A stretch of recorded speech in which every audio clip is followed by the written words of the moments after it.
الحمد لله رب العالمين والصلاة والسلام على أشرف الأنبياء والمرسلين أما بعد فأعوذ بالله من الشيطان الرجيم من همزه ونفخه ونفثه بسم الله الرحمن الرحيم رب اشرح لي صدري ويسر لي أمري واحلل عقدة من لساني يفقه قولي اللهم انفعنا بما علمتنا وعلمنا ما ينفعنا وزدنا علما وبشر عباد الذين يستمعون القول فيتبعون أحسنه أولئك الذين هداهم الله وأولئك هم أولو الألباب۔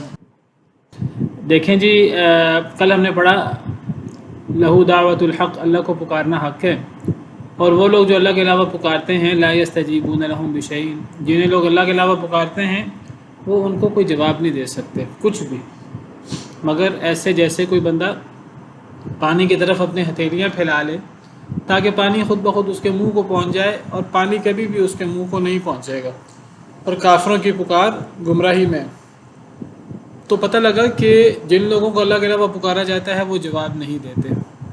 اب اگر کوئی یہ اعتراض کرے، یہ اعتراض میں نہیں سمجھتا کہ کوئی مسلمان کر سکتا ہے، یہ ایسا ہی بندہ اعتراض کرے گا جو یعنی کفر، جو شرک اور شبہات اور بدعات کی اتھاہ گہرائیوں میں موجود ہو، کہ بھئی اگر یہ کہا جائے کہ بزرگ جواب نہیں دیتے تو پھر اللہ بھی تو جواب نہیں دیتے، ہم بھی تو اللہ کا جواب نہیں سنتے نا۔ کیا یہ بات یعنی ایک مسلمان یہ بات کہہ سکتا ہے کہ میں اللہ کو پکارتا ہوں اور اللہ میرا جواب نہیں دیتے؟ ہمارا تو ایمان ہے کہ یعنی اللہ کو پکارا جائے تو اللہ پکار کو سنتے ہیں اور اللہ اس پکار کو قبول کرتے ہیں۔ وَإِذَا سَأَلَكَ عِبَادِي عَنِّي فَإِنِّي قَرِيبٌ أُجِيبُ دَعْوَةَ الدَّاعِ إِذَا دَعَانِ، کہ جب میرے بارے میں میرے بندے آپ سے سوال کریں اللہ کے رسول صلی اللہ علیہ وسلم، تو آپ انہیں جواب دے دیجئے کہ میں قریب ہوں اللہ تعالیٰ۔ أُجِيبُ دَعْوَةَ الدَّاعِ إِذَا دَعَانِ، میں پکارنے والے کی پکار کو قبول کرتا ہوں، اس کا جواب دیتا ہوں مجھے جب بھی پکارے۔ اسی طرح ایک اور آیت کریمہ میں اللہ فرماتے ہیں وَقَالَ رَبُّكُمُ ادْعُونِي أَسْتَجِبْ لَكُمْ، تمہارے رب نے کہا تم مجھے پکارو میں تمہاری پکار کو قبول کروں گا۔ تو اللہ تعالیٰ ہماری دعائیں قبول کرتے ہیں، اللہ ہماری دعائیں سنتے ہیں اور اللہ ہماری دعاؤں کا جواب دیتے ہیں۔ یہ ایک الگ بات ہے کہ ہم اپنے حواس سے وہ اللہ کا جواب سنیں یا نہ سنیں۔ ہمارا ایمان ہے اور ایمان بالغیب ہے کہ اللہ تعالیٰ سنتے بھی ہیں ہماری پکار، چاہے ہم آہستہ پکاریں چاہے اونچی پکاریں، چاہے ہم دل میں اللہ کا ذکر کریں، اللہ تو دل کے بھید سے بھی واقف ہیں اور اللہ ہماری پکار کو قبول بھی کرتے ہیں۔ تو کسی کا یہ جواب دینا، اگر کسی کو کہا جائے کہ اللہ کے علاوہ کسی کو نہ پکارو، وہ تو جواب بھی نہیں دیتے، وہ تو سنتے ہی نہیں تمہاری بات، اور صرف سننا تو درکنار، وہ تو تمہاری بات کا جواب بھی نہیں دیتے۔ وہ آگے سے یہ کہے کہ بھئی اگر لوگ جواب نہیں دیتے تو پھر اللہ بھی تو جواب نہیں دیتا۔ تو یہ کوئی ایک مسلمان تو یہ بات کہہ ہی نہیں سکتا، میں سمجھتا ہوں۔ نمبر 1۔ نمبر 2، جواب دینے سے یہاں کیا مراد ہے؟ یہاں جواب دینے سے مراد یہ نہیں ہے کہ انسان اللہ کو پکارتا ہے یا اللہ، تو اللہ کیسے پکارتے ہیں ہاں اے میرے بندے۔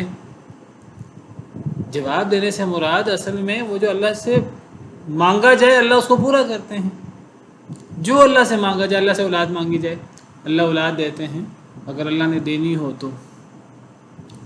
اللہ کی قبول کرنے کی، اللہ قبول کرتے ہیں ہماری دعائیں، اگر ہماری دعائیں دعا مانگنے کے آداب کے مطابق ہوں، اس میں حرام ہمارے کھانے پینے میں اور ہماری روزمرہ زندگی میں حرام شامل نہ ہو، ورنہ حرام کھانے والا شخص تو اگر خانہ کعبہ جا کر بھی، لمبا سفر کر کر بھی اللہ کے سامنے ہاتھ پھیلائے تو اللہ تعالیٰ فرماتے ہیں کہ اس کا کھانا حرام ہے، اس کا پینا حرام ہے، اس کے کپڑے حرام ہیں، کہاں سے اس کی دعا قبول کی جائے؟ تو اگر دعا کی آداب کے ساتھ انسان اللہ سے مانگے تو انسان کی دعا قبول ہوتی ہے، ہمارے یہ ایمان کا حصہ ہے۔ باقی دعا قبول ہونے سے مراد وہ 3 صورتیں ہو سکتی ہیں۔ ایک صورت یہ ہے جو سب سے کم تر ہے کہ جو ہم مانگیں وہ چیز ایز اٹ از پوری ہو جائے۔ اس سے بڑھ کر یہ ہے کہ اللہ کوئی بڑی مصیبت ٹال دیں، وہ تب ہوتا ہے جب اللہ یعنی جو ہم نے دعا مانگی ہوتی ہے اس کی جگہ پر اللہ کوئی بڑی مصیبت ہم سے ٹال دیتے ہیں۔ ایسا تب ہوتا ہے جب گویا کہ وہ دعا قبول کرنا، اللہ کا فوری قبول کرنا کبھی ہمارے حق میں فائدہ مند نہیں ہوتا، ہمیں نہیں پتہ ہوتا کہ ہمارے حق میں کیا فائدہ مند ہے، کیا فائدہ مند نہیں ہے، اللہ کو ہم سے زیادہ پتہ ہے۔ بعض دفعہ ہم کسی چیز کو ناپسند کر رہے ہوتے، وَعَسَىٰ أَن تَكْرَهُوا شَيْئًا وَهُوَ خَيْرٌ لَكُمْ، شاید کہ تم ایک چیز کو ناپسند کرو اور وہ چیز تمہارے لیے بہت بہتر ہو۔ اور دعا کی جو افضل ترین، جو سب سے آخری اور تیسری صورت ہے جو سب سے افضل ہے، سب سے فائدہ مند ہے، وہ یہ ہے کہ اللہ ذخیرہ کر لیں آخرت میں۔ اللہ کہیں کہ یہ دعا کی قبولیت کا انسان کو فوری زیادہ فائدہ نہیں ہے، زیادہ فائدہ یہ ہے کہ انسان کے لیے یہ دعا آخرت میں نعمتوں کی صورت میں اللہ ذخیرہ کر لیں، اور اللہ پھر اس کا انعام بہت زیادہ نعمتوں اور نعمتوں کے پہاڑوں کی صورت میں، اللہ انگنت نعمتوں کی صورت میں۔ تو اللہ کا دعا قبول کرنا، اللہ کا جواب دینے سے مراد اللہ کا دعا قبول کرنا ہے۔ اللہ ہماری پکار ہم آہستہ پکاریں، اونچی پکاریں، دل میں پکاریں، دل میں ہمارے خیال آئے، اللہ ہر بات کو نہ صرف سنتے ہیں، نہ صرف اللہ ہر بات سے واقف ہیں، بلکہ اللہ اس کو پورا بھی کر سکتے ہیں۔ اب یہ بات کوئی غیر اللہ کے لیے اگر ثابت کرے کہ جی غیر اللہ بھی یہ کام کر سکتے ہیں، غیر اللہ بھی ہر چیز کو سنتے ہیں، قبر میں ہوتے ہوتے وہ زندہ تھے تو وہ نہیں سنتے تھے، اب مرنے کے بعد وہ سنتے ہیں، وہ نہ صرف سنتے ہیں، اونچی آواز کو بھی سنتے ہیں، آہستہ آواز کو بھی سنتے ہیں، اردو میں پکارا جائے پھر بھی سنتے ہیں، پنجابی میں پکارا جائے پھر بھی سنتے ہیں، انگلش میں پکارا جائے پھر بھی سنتے ہیں، جس زبان میں پکارا جائے سنتے ہیں، دل میں آنے والے خیالات سنتے ہیں۔ اگر ہم نے غیر اللہ کے بارے میں بھی یہی عقیدہ رکھنا ہے تو پھر فرق کیا ہوا اللہ میں اور غیر اللہ میں؟ پھر شرک کہتے کس کو ہیں؟ اور نمبر ایک، پہلی بات ہے وہ سنتے ہیں کہ نہیں۔ نمبر دو، پھر اگر سن لیں بالفرض، وہ فرض محال، ہم کہتے ہیں چلو سن لیتے ہیں، ان تک کسی طریقے سے ہماری بات پہنچ گئی، اب کیا وہ اس کو پورا کر سکتے ہیں؟ کیا ان کے پاس یہ طاقت ہے، یہ پاور ہے؟ اگر ان سے اولاد مانگی جائے وہ اولاد دے دیں، ان سے رزق مانگا جائے تو وہ رزق دے دیں، ان سے بارش مانگی جائے تو وہ بارش برسا دیں، ان سے جو حاجت مانگی جائے وہ حاجت پوری کر دیں؟ وہ تو مکھی کا پر پیدا نہیں کر سکتے۔ تو یہ کہاں کی بات کہاں لوگ لگا دیتے ہیں نعمان صاحب، کلیئر ہے کہ نہیں؟ یعنی صرف جواب دینا نہیں ہے کہ اللہ تعالیٰ بول کے جواب دیتے، قبول کرنے کی بات بھی ہے، اور قبول کرنے سے پہلے سننے کی بات بھی ہے۔ دیکھیے یہاں اللہ نے کیا فرمایا ہے، ایک تو اللہ نے فرمایا کہ وہ قبول نہیں کر سکتے، وہ جواب نہیں دے سکتے، یعنی وہ اگر سن لیں بالفرض تو وہ اس کو پورا نہیں کر سکتے۔ بالکل اس کی مثال ایسے جیسے کوئی بندہ پانی کی طرف ہاتھ پھیلا دے کہ ہاتھ پھیلانے سے پانی خود بخود اڑ کر اس کے منہ میں آ جائے، تو ایسا تو نہیں ہو سکتا۔ یہ مثال ہے غیر اللہ کو پکارنے کی، وہ سن بھی لے تو قبول نہیں کر سکتا، اور وما دعاء الکافرین الا فی ضلال، اور نہیں ہے کافروں کی پکار مگر گمراہی میں۔ یعنی کافروں کی پکار رائے گاں ہے۔ کیوں؟ مشرک کی پکار رائے، کیونکہ وہ اگلے تک پہنچتی نہیں ہے، اس کا قبول کرنا وہ الگ مسئلہ ہے، وہ پورا کرنے کی صلاحیت نہیں رکھتا، یہ تو اللہ کی پاس صلاحیت ہے۔ انما امرہ اذا اراد شیئا ان یقول له کن فیکون، اللہ کا معاملہ تو یہ ہے کہ اللہ نے جب کسی شے کا ارادہ کرنا ہوتا ہے، اللہ کن کہہ دیتے ہیں وہ چیز ہو جاتی ہے۔ یہ تو اللہ کی شان ہے، یہ کیا اللہ کے علاوہ کسی اور کی شان ہے؟ کسی نبی کی، کسی فرشتے کی، کسی ولی کی، کسی کی یہ شان نہیں ہے۔ یہ تو صرف اللہ کی شان ہے کہ وہ قبول بھی کر سکتا ہے اور اس سے پہلے سنتا بھی ہے، یہ نہ سنتے ہیں نہ قبول کر سکتے ہیں۔ اب کوئی کہے کہ یہاں مراد تو جواب دینا ہے، اور غیر اللہ بھی جواب دیتے ہیں، اگر ہم کے غیر اللہ جواب نہیں دیتے تو ہم تو اللہ کا جواب بھی نہیں سنتے، تو اس سے میں سمجھتا ہوں کہ اس سے بڑا کمزور استدلال اور اس سے بڑی کمزور دلیل اور کوئی نہیں ہے، یہ دلیل ہے ہی نہیں، اللہ معاف کرے، یہ تو ایسے ڈھکوسلا ہے بس ایک، اگر کوئی اس کو پیش کرے تو۔ جی دوسرا سوال، اگر یہ سوال کلیئر ہے تو۔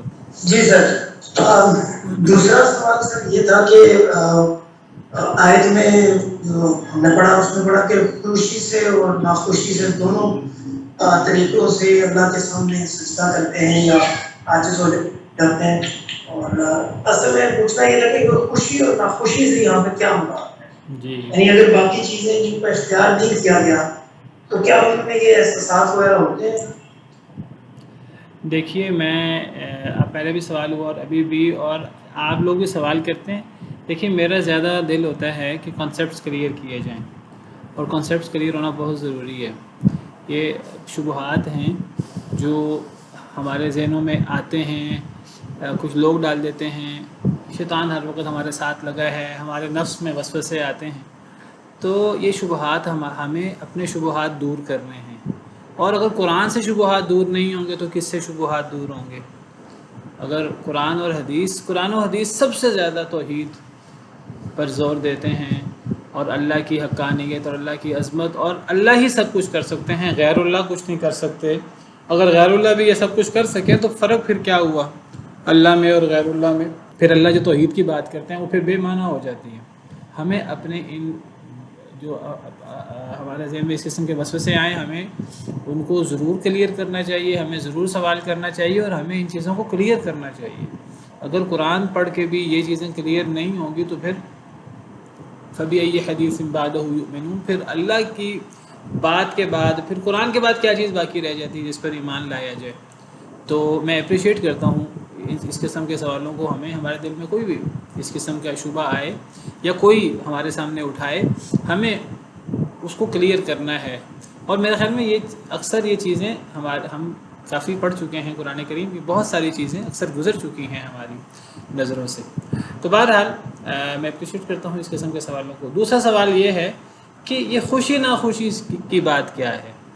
یعنی اللہ فرماتے ہیں کہ زمین و آسمان کی ہر چیز اللہ کو سجدہ کرتی ہے، خوشی سے یا ناخوشی سے؟ میرے خیال میں سوال کا مطلب یہ ہے کہ خوشی سے تو کوئی سجدہ کرے، ناخوشی سے سجدہ اللہ کیوں کرواتے ہیں، یا ناخوشی سے سجدہ کروانے کا کیا مطلب؟ دیکھیے اللہ نے تو ہمیں اختیار دے دیا ہے۔ دیکھیں میں پہلے بھی بتا چکا ہوں، اللہ کے دو قسم کے ارادے ہیں، ایک کو ارادہ شرعیہ کہتے ہیں، ایک کو ارادہ کونیہ کہتے ہیں۔ ارادہ شرعیہ کیا ہے؟ اللہ تعالیٰ کے جو دین کے بارے میں احکامات وغیرہ ہیں وہ اللہ کا ارادہ شرعیہ ہے۔ نماز پڑھو، زکوٰۃ دو، روزہ رکھو، حج کرو، سچ بولو، انصاف کرو، زنا نہ کرو، غیبت نہ کرو، کسی کو تنگ نہ کرو، چغلی نہ کرو، یہ چیزیں ساری یہ اللہ کے احکامات ہیں، جس کو شرعی احکامات کہہ لیں یا اللہ کا ارادہ شرعیہ کہہ لیں۔ اللہ نے ان چیزوں میں ہمیں پابند نہیں کیا، اللہ نے اس میں ہمیں اختیار دیا ہے، لیکن اختیار کا مطلب یہ نہیں ہم جو چاہیں کریں۔ ہم اچھا کریں تب بھی پار لگ جائیں گے، برا کریں تب بھی پار لگ جائیں گے، ہرگز نہیں۔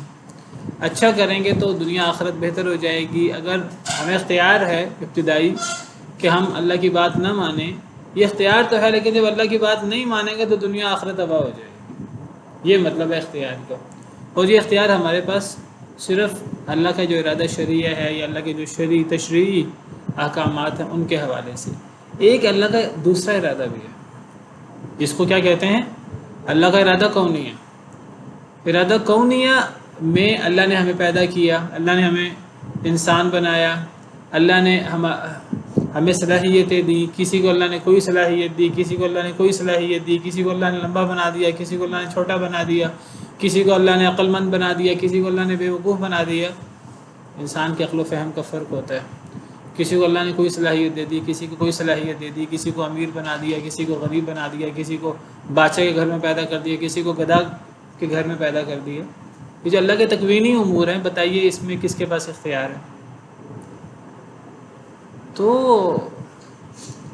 کائنات کی ہر چیز اللہ کو سجدہ کرتی ہے، انسان اور جنوں کے علاوہ تو ہر چیز اللہ کے سامنے تابع فرما اور جھکی ہوئی ہے ہی ہے۔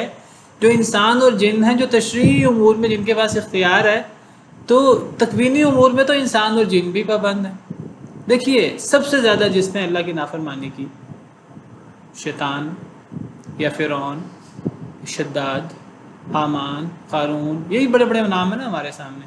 تو کیا خیال ہے کہ ٹھیک ہے انہوں نے اللہ کی بات نہیں مانی تشریعی احکامات میں، تو کیا تکوینی احکامات میں بھی یہ خود مختار تھے؟ کیا ان کو کوئی بیماری نہیں آتی تھی؟ کیا یہ دنیا سے گئے نہیں؟ کیا ان پر دنیا میں اللہ کی طرف سے آزمائشیں نہیں آئیں؟ کیا ان پر مصیبتیں نہیں آئیں؟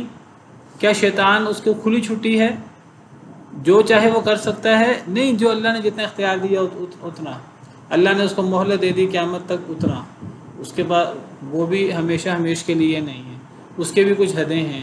فرعون، حامان، قارون، شداد، ان کی بھی حدیں تھیں، نمرود وغیرہ، یہ بھی بیمار ہوئے، یہ بھی فوت ہوئے، اللہ کے تکوینی امور کے یہ تابع تھے۔ فرعون اور فرعون کی قوم پر اللہ کی طرف سے بڑے عذاب آئے۔ وَلَقَدْ أَخَذْنَا آلَ فِرْعَوْنَ بِالسِّنِينَ وَنَقْصٍ مِّنَ الثَّمَرَاتِ لَعَلَّهُمْ يَذَّكَّرُونَ کہ ہم نے آل فرعون کو قحط سالی کے ساتھ پکڑ لیا، پھلوں کی کمی کے ساتھ پکڑ لیا، اور اللہ نے فَأَرْسَلْنَا عَلَيْهِمُ الطُّوفَانَ وَالْجَرَادَ وَالْقُمَّلَ، اللہ نے طوفان بھیجا، ٹڈیوں کا عذاب بھیجا، جوؤں کا یا کھٹپھلوں کا عذاب بھیجا، مینڈکوں کا عذاب بھیجا، خون کا عذاب بھیجا۔ یہ سارے فرعون آل فرعون پر عذاب آئے۔ تو انسان یہ سمجھے کہ جی میں ہوں، مجھے کون روک ٹوک کر سکتا ہے، میرا جسم میری مرضی، میں جو چاہوں کروں، یہ خدائی لہجہ ہے۔ انسان تو اس قسم کا لہجہ، چاہے وہ ایتھیسٹ ہی کیوں نہ ہو، چاہے وہ کافر ہی کیوں نہ ہو، وہ اس قسم کا لہجہ اختیار کر بھی نہیں سکتا، اسے زیب بھی نہیں دیتا اس قسم کا لہجہ اختیار کرے۔ انسان تو بڑا ناقص ہے۔ تو اس معنی میں انسان خوشی سے یا ناخوشی سے اللہ کے سامنے انسان چوں نہیں کر سکتا، اللہ کے تکوینی احکامات کے سامنے۔ شرعی احکامات میں اگر انسان وہ اپنا اختیار ایک حد تک استعمال کر بھی لیتا ہے، اس اختیار کے استعمال کرنے کے بعد انسان دنیا آخرت تباہ کر بیٹھتا ہے۔ اچھا، اگر انسان شرعی احکامات کے مطابق بالفرض، تکوینی احکامات میں تو انسان مجبور ہے، خوشی سے کرے ناخوشی سے کرے وہ مجبور ہے۔ سوال ہے مجبور کیوں ہے؟ بھئی اس لیے مجبور ہے کہ مخلوق ہے، ناقص ہے۔ مجبور کب نہیں ہوگا؟ جب وہ پاورفل ہو، جب وہ خالق ہو۔ انسان تو خالق نہیں ہے۔ جب انسان خالق نہیں ہے تو پھر انسان کو طوعاً و کرہاً اللہ کی بات ماننی ہے، تکوینی امور میں۔ اچھا جی، تشریعی امور میں بھی ماننی چاہیے۔ اگر نہیں مانے گا، اللہ نے وقتی اختیار دے دیا ہے، نہیں مانے گا دنیا آخرت تباہ کر بیٹھے گا۔ اچھا جی، بالفرض ہم کہتے ہیں تشریعی امور، تکوینی امور میں تو انسان طوعاً و کرہاً مجبور ہے۔ بیماری آئے گی، انسان کو خوشی سے یا ناخوشی سے قبول کرنی ہے۔ موت آنی ہے کہ نہیں آنی، انسان کو خوشی سے ناخوشی سے قبول کرنی ہے۔ ہر صورت میں آزمائشیں آنی ہیں، انسان کو خوشی ناخوشی سے قبول کرنی ہے، انسان و جن ہو۔ اچھا جی، تشریعی امور میں بھی میں کہوں گا کہ انسان یہ سمجھے میں خود مختار ہوں، نہیں، ایسا نہیں ہے۔ تشریعی امور میں بس بالفرض میں کہتا ہوں اللہ نے حکم دیا سجدہ کرو، ایک انسان کہتا ہے میں نے سجدہ نہیں کرنا۔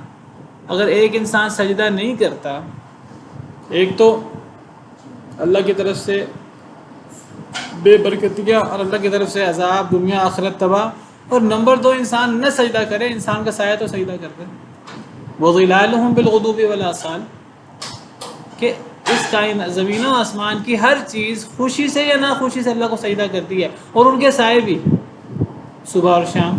بھئی میں اگر اللہ معاف کرے نہیں سجدہ کرتا، نماز نہیں پڑھتا، جھکتا نہیں ہوں، میرا سایہ تو جھکا ہوا ہے اللہ کے سامنے۔ میرا سایہ میری مرضی کا پابند ہے، میری مرضی کا پابند نہیں ہے، وہ زمین پہ جھکا ہوا ہے۔ یعنی انسان کو بتانا مقصود ہے کہ تو کمزور ہے،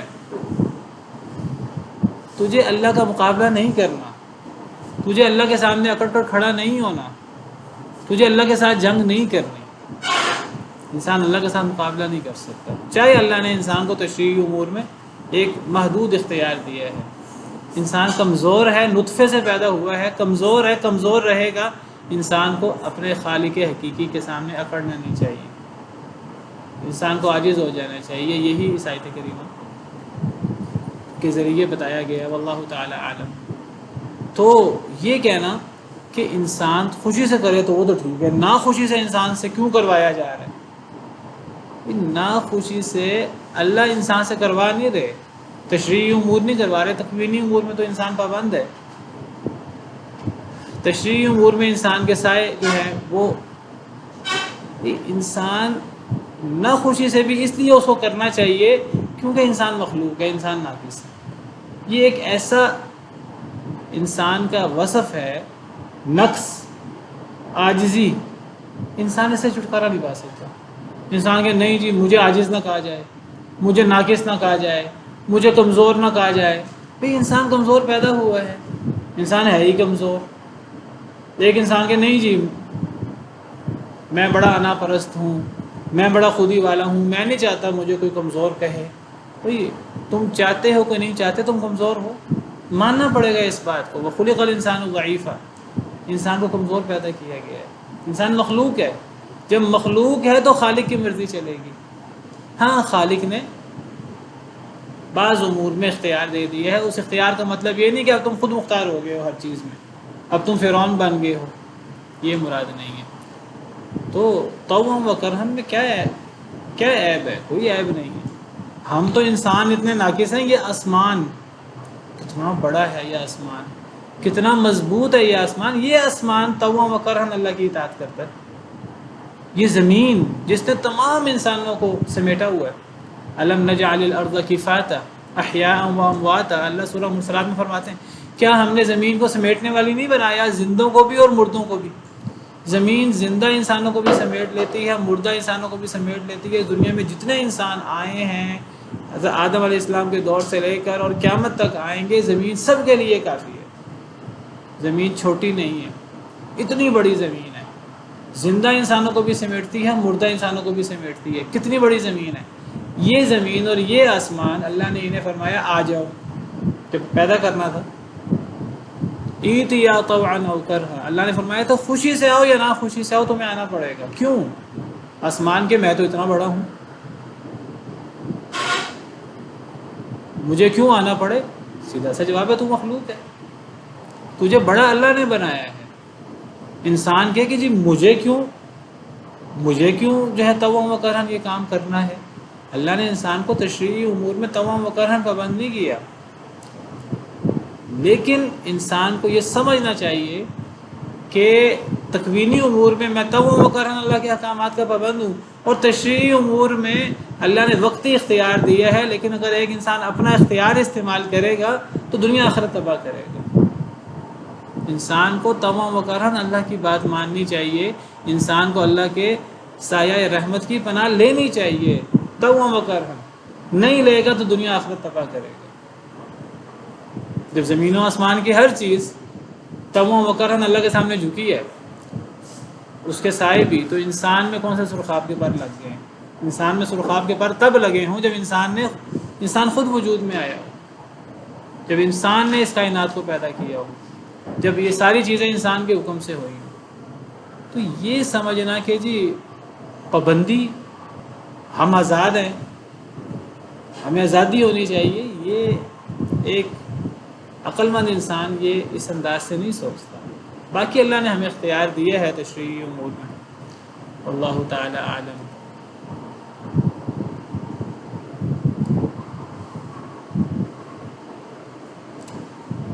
سوال ہے کہ غیر جاندار اشیاء آسمان زمین میں خوشی ناخوشی کو کیسے سمجھیں گے؟ انسان اور جن کا معاملہ تو سمجھ میں آ گیا۔ بھئی انسان اور جن میں کیوں سمجھ میں آیا؟ کیونکہ ان میں آپ کہیں گے عقل و شعور ہے، اس لیے سمجھ آ گیا۔ تو جو غیر جاندار اشیاء ہیں کیا ان میں عقل و شعور نہیں ہے؟ ان میں بھی تو شعور ہے۔ دیکھیے میں کہتا ہوں انسانوں کا عقل و فہم اور شعور فرق ہے، کسی میں زیادہ شعور ہے، کسی میں کم ہے۔ بڑوں میں زیادہ ہوتا ہے، جب بوڑھوں میں اس سے بھی زیادہ ہوتا ہے عقل و شعور، جوانوں میں زیادہ ہوتا ہے، بچوں میں کم ہوتا ہے۔ کئی لوگ زیادہ عقل و شعور کے مالک ہوتے ہیں، انسانوں کی بات کر رہا ہوں صرف، کئی لوگ کم عقل و شعور کے مالک ہوتے ہیں۔ یہ تو انسانوں کا آپس میں تفاوت ہے عقل و شعور کا۔ جانوروں کے اندر بھی ایک حد تک عقل و شعور ہے، جانور جو زندہ ہیں انسانوں کی طرح کا نہیں ہے۔ جانوروں کا مجموعی عقل و شعور اور انسانوں کا مجموعی عقل و شعور ایوریج انسانوں کا اوپر ہے، جانوروں کا نیچے ہے۔ بھئی انسانوں کے اندر آپس میں تفاوت ہے، جس کے اندر کم ہے انسانوں میں سے، ہم یہ تو نہیں کہیں گے کہ اس کے اندر عقل و شعور ہے ہی نہیں، اس کے اندر بھی عقل و شعور ہے، کم لیول کا ہے۔ تو جانوروں کے اندر بھی عقل و شعور ہے، کم لیول کا، انسان کے لیول کا نہیں ہے، کم لیول کا ہے۔ جیسے بڑے اور بچے کا فرق ہے انسانوں میں، تو انسان اور جانور کا فرق ہے، جانور میں بھی عقل و شعور ہے۔ چونٹی نے کیا کہا تھا؟ چونٹی نے کہا تھا حضرت سلیمان علیہ السلام اور ان کا لشکر گزر رہا ہے تو اپنے بلوں میں گھس جاؤ، یہ نہ ہو کہ تمہیں وہ ان کا لشکر رونڈ ڈالے۔ عقل و فہم تھا تو کہا تھا۔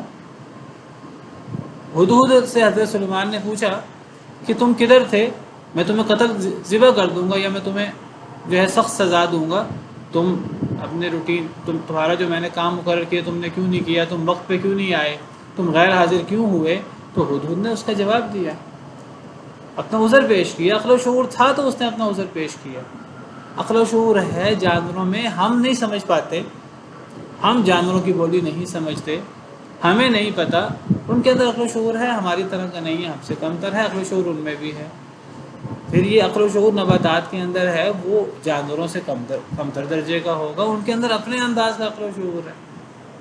پھر بے جان چیزوں کے اندر اپنے انداز کا عقل و شعور ہے۔ آپ کو پتہ ہے اللہ تعالیٰ بے جان چیزوں سے باتیں کرتے ہیں، اللہ بے جان چیزوں کو حکم دیتے ہیں۔ اللہ نے شہد کی مکھی کو حکم دیا، قرآن میں ذکر ہے، وَأَوْحَىٰ رَبُّكَ إِلَى النَّحْلِ أَنِ اتَّخِذِي کہ پہاڑوں میں اپنا گھر بناؤ، اور اللہ نے مختلف احکامات دیے۔ اللہ نے زمین کو حکم دیا کہ زمین قیامت کے دن خبریں بیان کرے گی، اور زمین خبریں بیان کرے گی، کیوں بیان کرے گی؟ کیونکہ اللہ نے اسے حکم دیا ہوا ہے۔ زمین کے اندر اپنے انداز کا عقل و شعور ہے، فہم ہے اپنے انداز کا، بے جان چیزوں کے اندر۔ آسمانوں کو اللہ نے حکم دیا ہوا ہے، وَأَوْحَىٰ فِي كُلِّ سَمَاءٍ أَمْرَهَا، وہ ہماری طرح کا نہیں ہے۔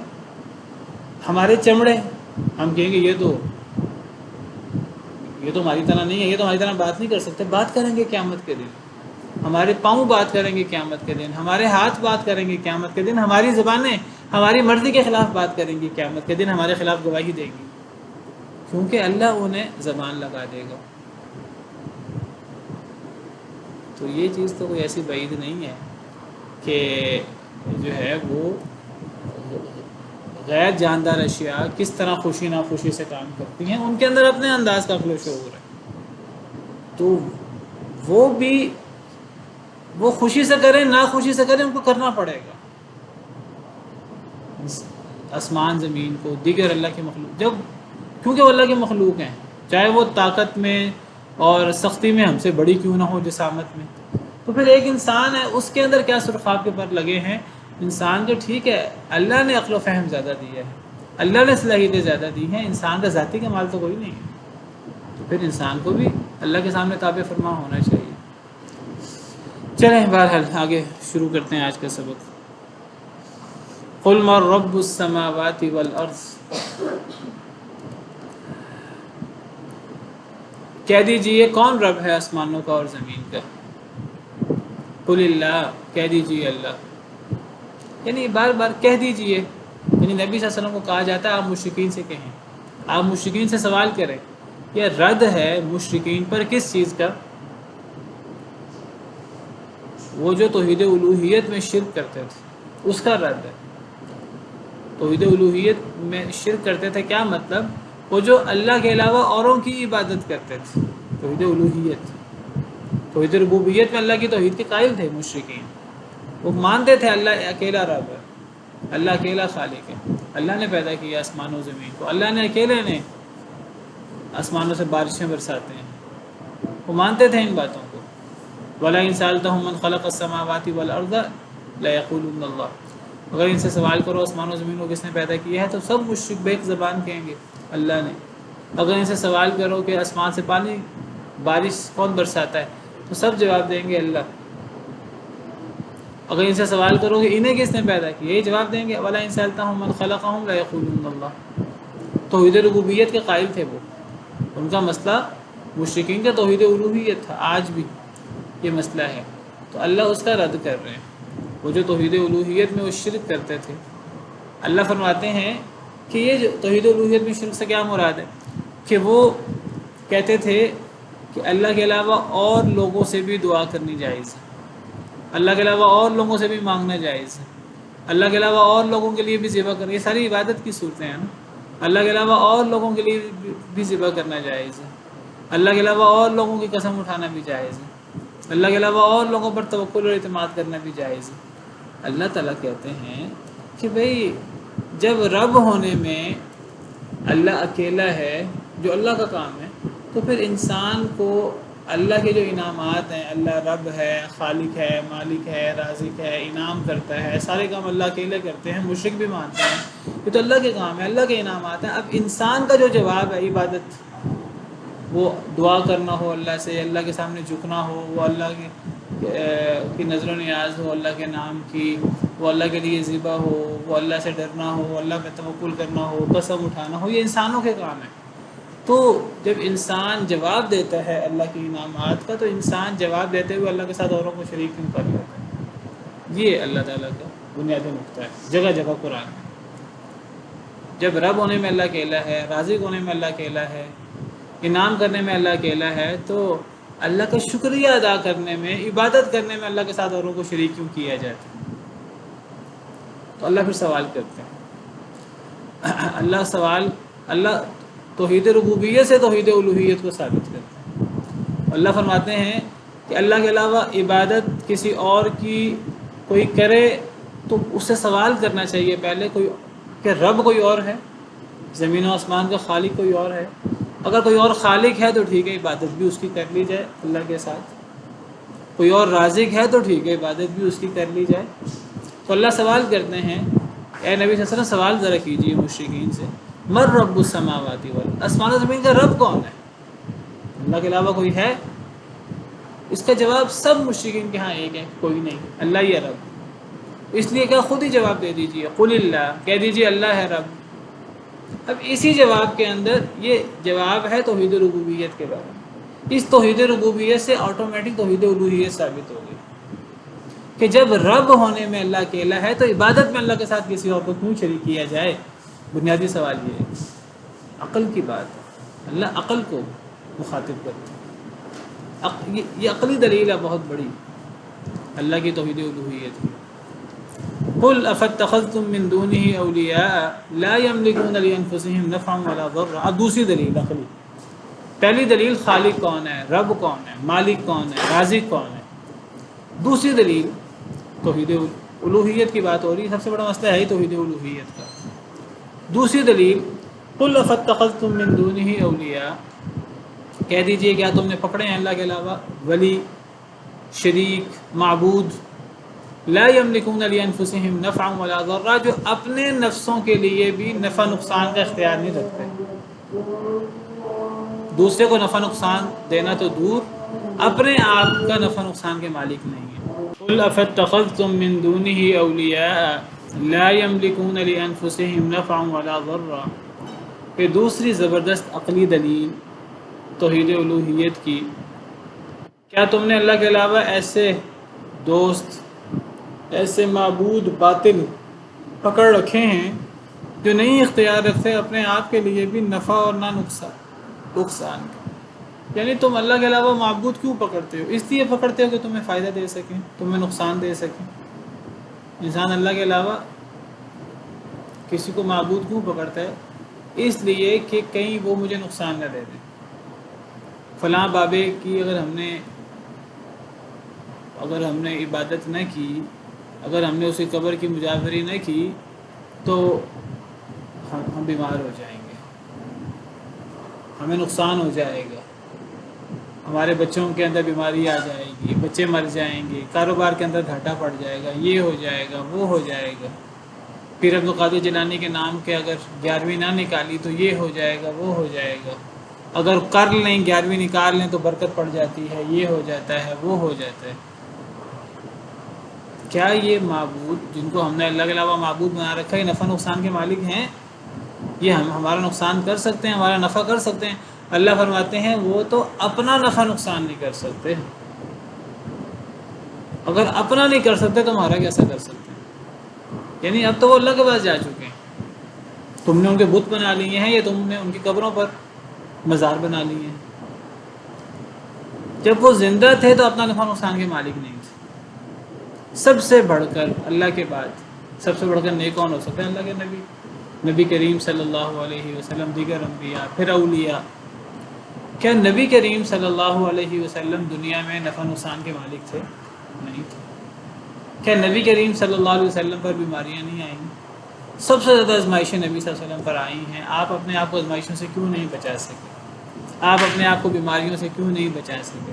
آپ اپنے آپ کو تکلیفوں سے کیوں نہیں بچا سکے؟ آپ کے دندان مبارک شہید ہوئے، آپ پر پتھر برسائے گئے، آپ لہو لہان ہو گئے، آپ اپنے آپ کو کیوں نہیں بچا سکے آزمائشوں سے؟ آپ پر موت آئی اللہ کی طرف سے، آپ فوت ہو گئے، آپ اپنے آپ کو موت سے کیوں نہیں بچا سکے؟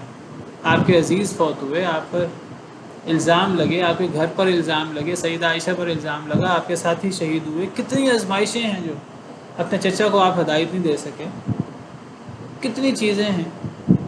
آپ اپنے نفع نقصان کے مالک نہیں تھے. دیگر انبیاء کرام علیہم السلام اللہ سے اپنی حاجتیں مانگا کرتے تھے.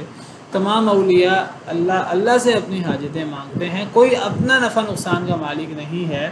اگر اللہ کی طرف سے کوئی مشکل آ جائے پوری دنیا مل کر اس مشکل کو دور نہیں کر سکتی. اور اللہ کی طرف سے کوئی رحمت آ جائے پوری دنیا اس رحمت کو روک نہیں سکتی. تو جو اپنے نفع نقصان کا مالک نہیں ہے اس نے دوسرے کا نفع نقصان کیا کرنا ہے؟ تو شرکی عقیدہ ہے. قرآن کریم میں اللہ نے جگہ جگہ نبیوں سے اس کی تردید کی ہے کہ نبی یا ولی نفع نقصان کے مالک، اپنی ذات کے نفع نقصان کے مالک نہیں ہے. نبی صلی اللہ علیہ وسلم کے حوالے سے اللہ نے کہلوایا نبی صلی اللہ علیہ وسلم سے قل لا املک لنفسی نفعا ولا ضرا. سورہ آراف میں اے اللہ کے نبی صلی اللہ علیہ وسلم آپ فرما دیجئے کہ میں اپنے نفس کے نفع نقصان کا مالک نہیں ہوں. کیا مطلب میں اپنے نفس کا نفع نقصان کا مالک نہیں ہوں؟ جب میں اپنا نفع نقصان کا مالک نہیں ہوں تو تمہارا کیسے کر سکتا ہوں؟ اسی لیے سورہ جن میں آپ سے کہلوایا قل انی لا املک لکم ضرا ولا رشدا. کہہ دیجیے اے اللہ کے رسول صلی اللہ علیہ وسلم میں تمہارے نفع نقصان کا مالک بھی نہیں ہوں. کیونکہ میں اپنا نفع نقصان کا مالک نہیں ہوں تمہارا بھی نفع نقصان کا مالک نہیں ہوں. سیدنا ابراہیم علیہ السلام نے اپنے قوم کے سامنے بتوں کی یہی بے بسی ظاہر کی تھی. پریکٹیکل بتوں کو توڑ دیا. جب لوگوں نے پوچھا کہ اے ابراہیم یہ کام تم نے کیا ہے، حضرت ابراہیم کہنے لگے بتوں سے پوچھو.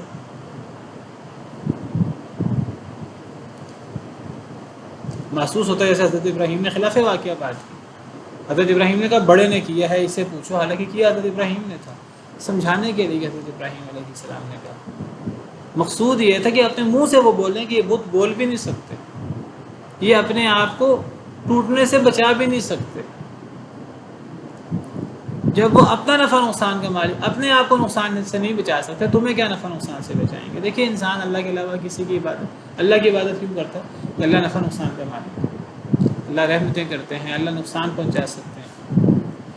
تو انسان غیر اللہ کی عبادت پھر کیوں کرے جو نفع نقصان کا مالک نہیں ہے؟ کسی کے لیے اپنے لیے نفع نقصان کا مالک نہیں ہے، کسی دوسرے کا نفع نقصان کا مالک کیا ہو. یہ سب سے بڑی دلیل تھی سیدنا ابراہیم علیہ السلام کی. تمام انبیاء کرام علیہ السلام کی دعائیں، ان کی عاجزی، ان کی کمزوری بطور بشر اللہ نے ظاہر کی دنیا میں قرآن میں کہ وہ عاجز تھے، وہ مشکلات کا شکار ہوئے. ہر ایک نے مشکلات میں اللہ کو پکارا، اللہ نے ان کی پکار قبول کی. تو ہم ان نبیوں کو، ان ولیوں کو ہم اپنا معبود بنا لیتے ہیں اور ہم ان سے تمنائیں اور ان سے دعائیں کرنا شروع کر دیتے ہیں. یا اللہ یا رسول اللہ جگہ جگہ آپ کو لکھا نظر آئے گا، یا علی مدد آپ کو جگہ جگہ لکھا نظر آئے گا. پھر نبی صلی اللہ علیہ وسلم سے ایک صحابی نے کہا ما شاء اللہ و شئت، اے نبی صلی اللہ علیہ وسلم جو اللہ چاہیں اور آپ چاہیں. آپ نے یہ برداشت نہیں کیا کہ آپ نے فرمایا کہ تو نے مجھے اللہ کا شریک بنا دیا. قل ما شاء اللہ وحدہ، تو کہے جو اللہ اکیلا چاہے. ہم تو اللہ کے علاوہ نبیوں سے مدد بھی مانگتے ہیں، سارے نبیوں کو نبی صلی اللہ علیہ وسلم کے دربار کا سوالی بنا دیتے ہیں. کسی نبی نے نبی صلی اللہ علیہ وسلم سے نہیں مانگا، سارے نبی اللہ سے مانگتے تھے. تو دو بڑی دلیلیں اللہ نے شرک کے رد کی دی ہیں دنیا میں قرآن میں. ایک تو جو خالق ہے، جو رب ہے، اسی کی عبادت ہونی چاہیے. غیر اللہ، ان مشرکین کا بھی یہ دعویٰ نہیں ہے کہ وہ خالق ہے، وہ رب ہے اور وہ رزق دیتے ہیں. نمبر دو کہ نفع نقصان، معبود کو نفع نقصان کا مالک ہونا چاہیے. یہ تو نفع نقصان اپنے ذات کے نفع نقصان کا مالک نہیں ہے، تو چاہیے کہ دوسرے کو فائدہ پہنچائیں. تو یہ دو دلیلیں اللہ نے عقلی ذکر کی ہیں یہاں شرک کے رد کی. قل هل يستوي الاعمى والبصير، کہہ دیجئے کیا برابر ہو سکتے ہیں اندھا اور دیکھنے والا؟ الاعمى اندھا اور بصیر دیکھنے والا. الاعمى نابینا اور بصیر بینا. کہہ دیجئے کیا برابر ہو سکتے ہیں نابینا اور بینا؟ ام هل تستوي الظلمات والنور، یا کیا برابر ہو سکتے ہیں اندھیرے اور نور؟ اب اللہ تعالیٰ نے یہ بات کہہ کر کہ اللہ کے علاوہ کون ہے جو رب ہے آسمان و زمین کا، اللہ کے علاوہ کون ہے جو نفع نقصان کا مالک ہو، یہ دو دلیلیں پیش کر کے اچانک اللہ تعالیٰ نے اندھے اور آنکھوں والے کا تقابل شروع کر دیا کیا اندھا اور دیکھنے والا برابر ہو سکتے ہیں؟ کیا مراد ہے؟ مراد یہ ہے کہ جو حق پر ہے، جو توحید پر قائم دائم ہے، جو اسلام پر عمل پیرا ہے، جو اس شرکیات، بدعیات، خرافات سے بچا ہوا ہے، وہ بینا ہے، وہ نور پر ہے۔ اور جو ان خرافات کا شکار ہے، جو ان بدعیات کا شکار ہے، جو شبہات کا شکار ہے، جو اللہ کے علاوہ اوروں کو بھی پکارتا ہے، جو اللہ کے علاوہ اوروں کو بھی حاجت روا، مشکل کشا سمجھتا ہے، تو وہ اندھا ہے۔ اللہ نے آنکھیں دی ہیں، وہ آنکھیں ہونے کے باوجود اندھا ہے، وہ اپنی صلاحیتوں کو استعمال نہیں کر رہا۔ وہ یہ کہ اس کے اندر آنکھیں ہیں، اللہ نے دی نہیں۔ کان اسے اللہ نے دیے نہیں، وہ کانوں کے باوجود بہرا ہے، وہ زبان کے باوجود گونگا ہے، وہ دل کے باوجود بے وقوف ہے۔ تمام صلاحیتوں کے باوجود اللہ نے اسے صلاحیتیں دی ہیں، دنیا کے اندر وہ چلتا پھرتا ہے۔ اللہ فرماتے ہیں وہ چلتا پھرتا نہیں، وہ تو مردوں کی طرح ہے، مردوں سے بدتر ہے، جانوروں سے بدتر ہے ایسا شخص۔ تو اللہ نے یہاں اندھا اور دیکھنے والا اس کا تقابل کیا، کہا یہ دونوں برابر نہیں ہو سکتے۔ تو دیکھنے والا کون ہے؟ جو موحد ہے، اور اندھا کون ہے؟ جو شبہات کا اور شرکیات کا شکار ہے۔ یا پھر اندھیرے اور نور برابر ہو سکتے ہیں؟ نور کیا؟ توحید، اور اندھیرے کیا ہیں؟ یہ شبہات اور بدعیات اور خرافات اور شرکیات۔ ام جعلوا للہ شرکاء خلقوا کخلقہ، کیا انہوں نے اللہ کے ایسے شریک بنا دیے جنہوں نے پیدا کیا ہو اللہ کے پیدا کرنے کی طرح؟ فتشابہ الخلق علیہم، تو ان پر تخلیق مشابہ ہو گئی ہو۔ کیا ایسا ہوا ہے؟ دیکھیے اللہ تو خالق ہے، ہر چیز کا خالق ہے اللہ، بڑی سے بڑی مخلوق کا، چھوٹے سے چھوٹی مخلوق کا۔ بڑی سے بڑی مخلوق کا خالق ہونا بھی اللہ کی کمال قدرت ہے، اور چھوٹی سے چھوٹی مخلوق کا خالق ہونا بھی اللہ کی کمال قدرت ہے۔ مچھر، مکھی، مکڑی، چونٹی، اور یہ تو وہ چیزیں جو ہمیں نظر آتی ہیں، جراثیم جو ہمیں آنکھوں سے نظر نہیں آتے سادہ آنکھوں سے، اور ان سے چھوٹی چیزیں کیا ہیں؟ بیکٹیریا، وائرس، اور ان سے بھی چھوٹی چیزیں جو ہمیں آنکھوں سے سادہ آنکھوں سے نظر بھی نہیں آتی، ہمیں نہیں پتہ، اللہ ان کا بھی خالق ہے۔ اور یہ اللہ کی عظمت ہے کہ اللہ نے تو یہ ساری چیزیں پیدا کر دی، زمین و آسمان اور یہ پوری کائنات بسا دی، تو ان معبودوں نے کیا پیدا کیا؟ کوئی مکھی اور مچھر کا پر، کوئی چیز انہوں نے پیدا کی ہو؟ پیدا کرنا تو درکنار، کوئی ذرہ ان کے سامنے سے لے جائے، اس ذرے کو سب مل کر واپس نہیں لا سکتے۔ اللہ نے بہت بڑی مثال پیش کی، یہ بہت بڑی عقلی دلیل ہے شرک کے رد کی، اتنی بڑی عقلی دلیل ہے اس کا جواب ہی نہیں ہو سکتا۔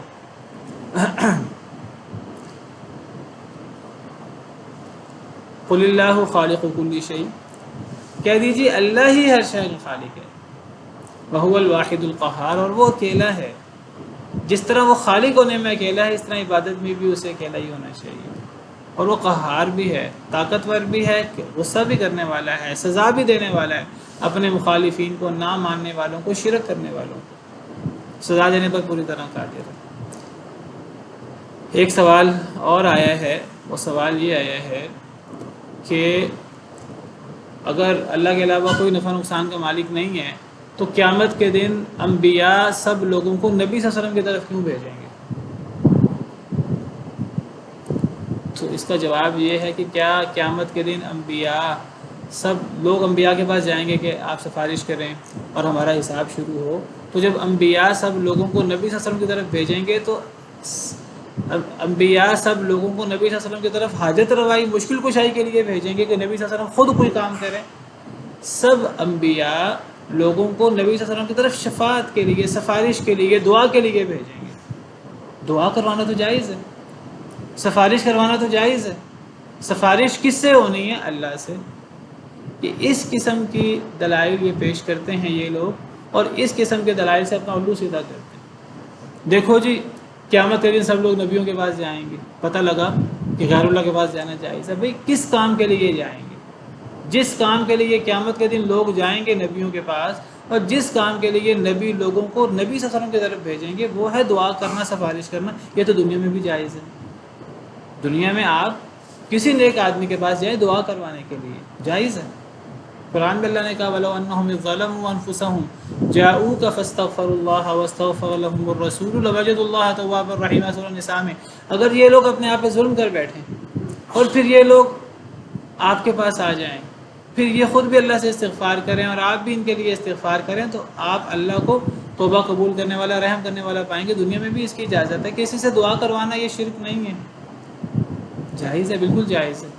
کسی سے سفارش کروانا جائز ہے، اگر اللہ سفارش مان لے تو سفارش کرنی چاہیے، اچھی سفارش۔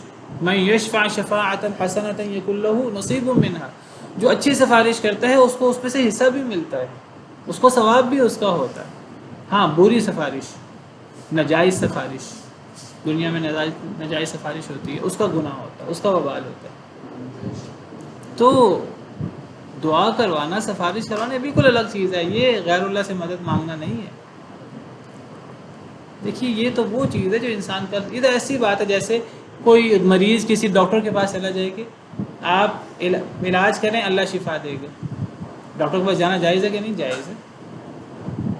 اسی طرح کسی نیک شخص کے پاس کہ دعا کر دے، وہ انسان خود بھی دعا کرے، وہ بھی دعا کر دے، جائز ہے۔ سفارش جائز، سفارش کروانے کے لیے جانا جائز ہے۔ تو قیامت کے دن لوگ سفارش کے لیے آئیں گے، پریشان ہوں گے، اور ان کو پتہ ہوگا قیامت کے دن نبی، یہ اللہ کے برگزیدہ بندے نبیوں کے پاس آئیں، حضرت آدم کے پاس، حضرت نوح کے پاس، حضرت ابراہیم کے پاس، وہ سب نبی صلی اللہ علیہ وسلم کے پاس بھیج دیں گے۔ حاجت روائی کے لیے نہیں بھیجیں گے، اس لیے نہیں بھیجیں گے کہ نبی صلی اللہ علیہ وسلم سب کچھ کر سکتے ہیں، اس لیے بھیجیں گے کہ نبی سے دعا کروائیں، نبی سے سفارش کروائیں۔ اور ویسے بھی قیامت یہ کوئی قیامت کا مسئلہ کوئی وہ نہیں ہے جس کو ہم کہتے ہیں کہ امتحان۔ قیامت میں عمل کوئی نہیں ہے، قیامت کے دن تو جزا ہی جزا ہے۔ سبحان ربک رب العزت عما یصفون۔ باقی انشاءاللہ نماز کے بعد۔ اعوذ باللہ من الشیطان الرجیم، بسم اللہ الرحمن الرحیم۔ انزل من السماء ماء فسالت اودیۃ بقدرها فاحتمل السیل زبدا رابیا۔ اس نے نازل کیا بلندی سے، یعنی آسمان سے، یعنی بلندی سے، ماء پانی، فسالت پس بہہ پڑیں، اودیۃ وادیاں، بقدرہا اپنی اپنی قدرت کے مطابق، اپنی اپنی وسعت کے مطابق۔ فاحتمل السیل زبدا رابیا، پس اٹھا لیا سیلاب نے جھاگ، زبدن جھاگ، رابیہ پھولا ہوا۔ اللہ تعالیٰ مثال پیش کر رہے ہیں، مثال سے ایک بات سمجھا رہے ہیں۔ کون سی بات سمجھا رہے ہیں؟ حق کیا ہے اور باطل کیا ہے، اور حق کی اہمیت کیا ہے اور باطل کی وقت کیا ہے،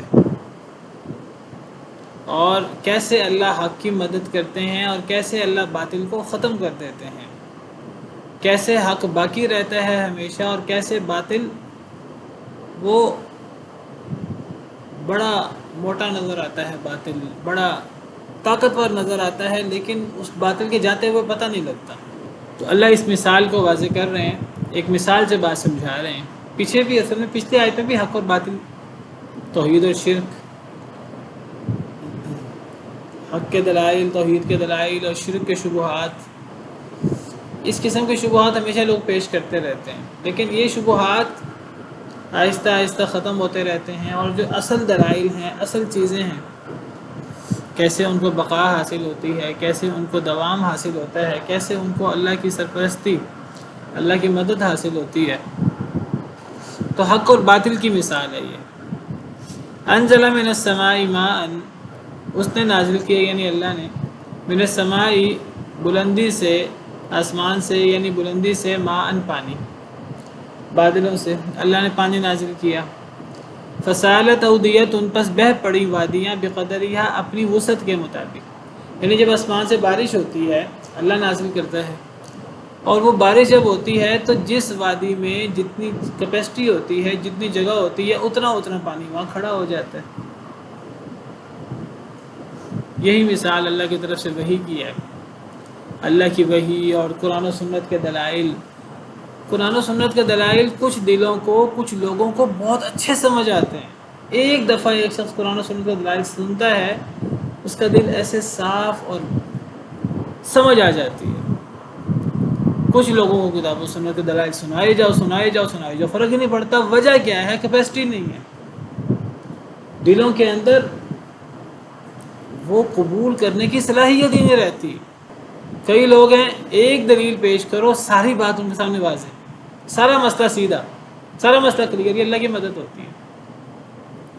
قلب سلیم کے مالک لوگ، سادہ مزاج کے لوگ، کئی لوگ ہیں ایک دفعہ قرآن سنا اللہ نے دل کھول دیا، کوئی ایسے بدبخت ہیں 1000 دفعہ سنتے ہیں سمجھ ہی نہیں آتی، 1000 دلائل سنتے ہیں توحید کے سمجھ ہی نہیں آتی۔ نازل کیا بلندی سے پانی، فصالت بس بہہ پڑی وادیاں، بقدرہا اپنی وسعت کے مطابق، جس وادی میں جتنی کیپیسٹی تھی، جتنی جگہ تھی، اس وادی نے اتنا پانی جو ایک فائدہ مند چیز ہے اس کو روک لیا۔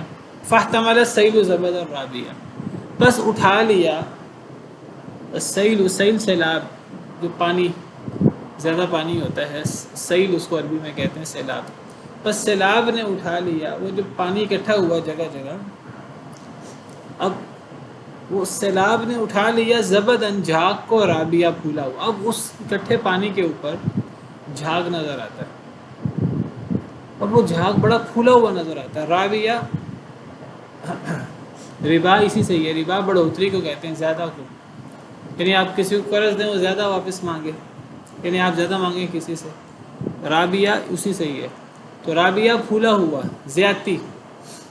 اب وہ جو پانی اکٹھا ہوتا ہے وہ سیلاب کی صورت میں ہو یا جیسے بھی ہو، اس پانی کے اوپر جھاگ آ جاتا ہے، خس و خاشاک آ جاتی ہے، یہ کوئی فائدہ مند چیز نہیں ہے، یہ بے فائدہ چیز ہے، لیکن یہ اس کی کئی دفعہ اتنی موٹی تہ بن جاتی ہے کہ لگتا ہے کہ یہ تو زمین ہے پوری، یہ تو بڑی مضبوط تہ ہے، بڑی مضبوط تہ نظر آتی ہے۔ اب اصل چیز کیا ہے؟ فائدہ مند چیز پانی، اور یہ جو اس کے اوپر یہ جھاگ ہے اور جو بڑی موٹی تہ نظر آتی ہے، یہ سمندر کے اوپر آپ دیکھیں، سمندر کی جھاگ ہوتی ہے کناروں والا بھی، خاص طور پر بڑی موٹی جھاگ، کئی دفعہ تو آپ بھی دیکھیں میلوں دور پھیلی ہوتی ہے، لگتا ہے جیسے بڑی ٹھوس چیز ہے، حالانکہ اس جھاگ کی کیا حیثیت؟ کوئی حیثیت نہیں ہے، اس پہ پاؤں رکھو تو پاؤں اندر چلا جائے گا، اور اگر کچھ دیر رہنے دیں اس کو تو یہ اڑ بھی جاتی ہے، اڑ کر ہی خشک ہو جاتی ہے، کوئی فائدہ بھی نہیں ہے اس کا، لیکن بڑی پھولی، بڑی موٹی تہ نظر آتی ہے۔ یہ مثال ہے حق اور باطل کی۔ حق کیا ہے؟ پانی، جو اصل فائدہ مند چیز، یہ اس کے اوپر پھولا ہوا جھاگ جس کی کوئی حیثیت نہیں ہے، بڑا موٹا نظر آتا ہے، بڑا مضبوط نظر آتا ہے۔ اسی طرح باطل جو ہے نا وہ بڑا موٹا نظر آتا ہے، بڑا دلائل سے مزین نظر آتا ہے، لیکن پھوکا ہوتا ہے، ایسے اڑ جاتا ہے، ایک دلیل کی مار ہوتا ہے، لیکن حق وہ مضبوط ہوتا ہے، دو ٹوک دلائل ہوتے ہیں، حق کو شکست دینا بڑا مشکل ہوتا ہے۔ ایک یہ مثال ہے، اب ایک اور مثال حق اور باطل کی، وَمِمَّا يُوقِدُونَ عَلَيْهِ فِي النَّارِ، اور اس میں سے جو وہ جلاتے ہیں جس پر آگ میں۔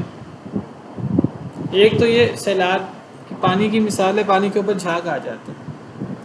دوسری مثال یہ جو لوگ آگ میں جلاتے ہیں، جس چیز پر آگ جلاتے ہیں، کس چیز پر آگ جلاتے ہیں؟ دھاتوں پر اور سونے پر، چاندی پر، زیورات پر اور دھاتوں کو آگ پر جلاتے ہیں، تاپتے ہیں، کیوں؟ کھرا کھوٹا الگ کرنے کے لیے۔ آگ جلانے کا فائدہ کیا ہوتا ہے؟ جو اصل خالص سونا چاندی اور لوہا تانبا وغیرہ ہے، جو اصل وہ آگ پہ تپانے کے بعد وہ اصل نیچے بیٹھ جاتا ہے، اور وہ جو اس کے اندر کھوٹ ہوتا ہے، خرابی ہوتی ہے، وہ اوپر آ جاتی ہے۔ جن لوگوں نے یہ کام کیا ہے یا اس کو دیکھا ہے انہیں اندازہ ہے۔ وَمِمَّا يُوقِدُونَ، اور اس میں سے جو وہ جلاتے ہیں، علیہ جس پر، فی النار آگ میں، ابتغاء حلیۃ و متاع، حلیہ تلاش کر، حلیہ زیور تلاش کرنے کے لیے، زیور کے ساتھ بندہ سونا چاندی کا، او متاع، یا کوئی اور سامان جو زیور کے علاوہ ہو، جیسے لوہا ہے، تانبا ہے، دیگر دھاتیں ہیں، تو لوگ سونے چاندی پر جو زیور ہے اس پر آگ جلاتے ہیں، یا لوگ دیگر سامان کے اوپر آگ جلاتے ہیں، لوہا تانبا وغیرہ، تو جس پر وہ آگ جلاتے ہیں سونا زیور تلاش کرنے کے لیے، یعنی سونا چاندی، اور کسی اور سامان کے لیے آگ جلاتے ہیں جس چیز پر زبد مثلہ اسی طرح کا ایک جھاگ ہوتا ہے. کس طرح کا جھاگ؟ جس طرح یہ پانی کے اوپر ایک موٹا جھاگ ہوتا ہے،